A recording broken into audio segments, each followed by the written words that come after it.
What's going on, YouTube Nation? This video will discuss the use of the syringe and how it differs from the standard Vacutainer method. This video is for demonstration purposes only, and future videos will show the entire blood drawing process from start to finish. We must learn first, then apply. So let's not waste any time.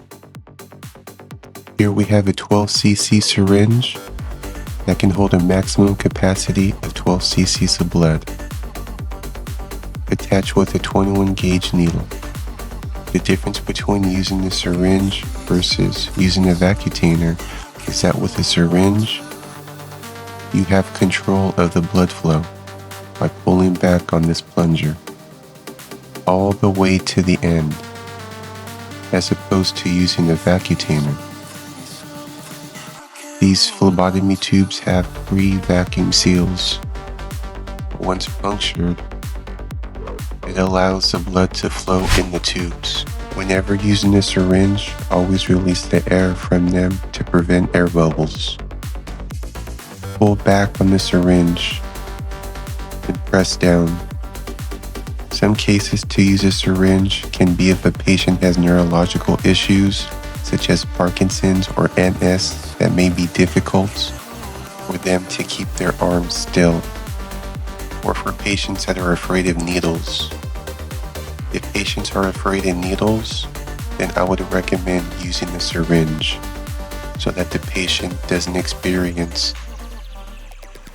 the movements of switching in and out of the tubes. If you draw the blood with a syringe, you can draw all the blood at once. Then once you are finished, you can take off the attached needle. This is going to be your transfer device, and all you want to do is attach it to the end of the syringe. This is an extra step, but it's fine. Once you have all the blood, all 12 cc's of blood, you get your tubes and start distributing it until all the blood is inside the tubes. Now let's practice what we've learned so far. Since we are going to be using the syringe, we have a choice of either using the pressing technique or the hooking technique. Both will accomplish the same results as if we were using the vacutainer, minus switching out the tubes. If we do the pressing technique, once again, we are going to have our index below the neck of the syringe. Position your thumb in front, middle on the back, index under the neck. So if I'm going to choose this vein using the pressing technique, I'm going to find the vein. Then I'm going to poke. And once I poke, my index finger once again is up against the patient's arm. So I have control of the needle by my right index. Also, my other fingers are pressing the patient's arm.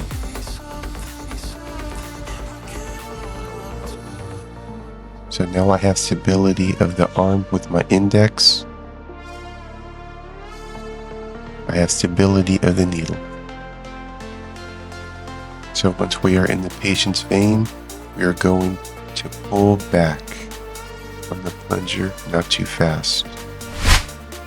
If we pull too fast, we are going to hemolyze the blood because we are rushing the stream, pulling it too quickly.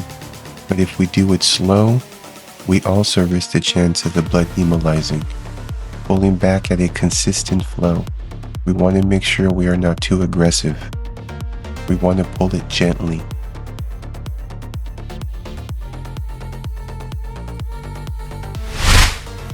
Now be careful, because if you poke, ow, and you try to pull back on the plunger, but for some reason it's not pulling back easily the way it should, like this, that means that the needle is not in the patient's vein. So you would have to redirect. Redirecting is basically a second chance at poking the vein, trying again. Let's say that I miss, because as soon as I poke, I pull back on this plunger, but it's not advancing anymore. You start to struggle and you will know it, that the plunger is so hard to pull back, because the needle is not in the patient's vein. So if you poke, and let's say the vein is right here, but you're to the right of it, once you poke and you're not in the vein, all you want to do is have the patient open their hand, make a fist, open it and repeat, so that with your left index finger, feel for the vein, while they repeat if necessary, redirecting by feeling where the vein is. So let's say the vein is right here, and the patient is opening their hand, closing it. I am feeling not on the needle itself. Do not press on the needle. Always press above the punctured site. Start feeling around where the vein is, and if the vein is right here, because the patient is opening and closing their hand, allowing me to feel where that vein is. If it's right here, I'm just going to pull back on the needle, not taking it completely out, just redirecting where I feel it. Once I feel it, then I'm going to reinsert. Once you reinsert and you start pulling back on the plunger and it's a continuous flow, then you are inside the vein. Do not ever, under any circumstances, fish for the vein. What do I mean when I say fish for the vein? Fishing is a term people call when phlebotomists hope for the best and just poke the patients everywhere. And that is unacceptable. When phlebotomists start fishing around, all they are doing is, this is what the patient is experiencing. For every poke, you're poking, poking, poking, poking, poking, poking, until we get inside the vein. The patient is going to experience so much pain. Also, if we continue to fish, then we take the chance of poking surrounding areas, the patient's connective tissue, muscles, tendons, or possibly nerves. You don't want to fish. Don't get into the habit of fishing. Again, you don't want to fish, ever. You're better off taking the needle completely out and starting again.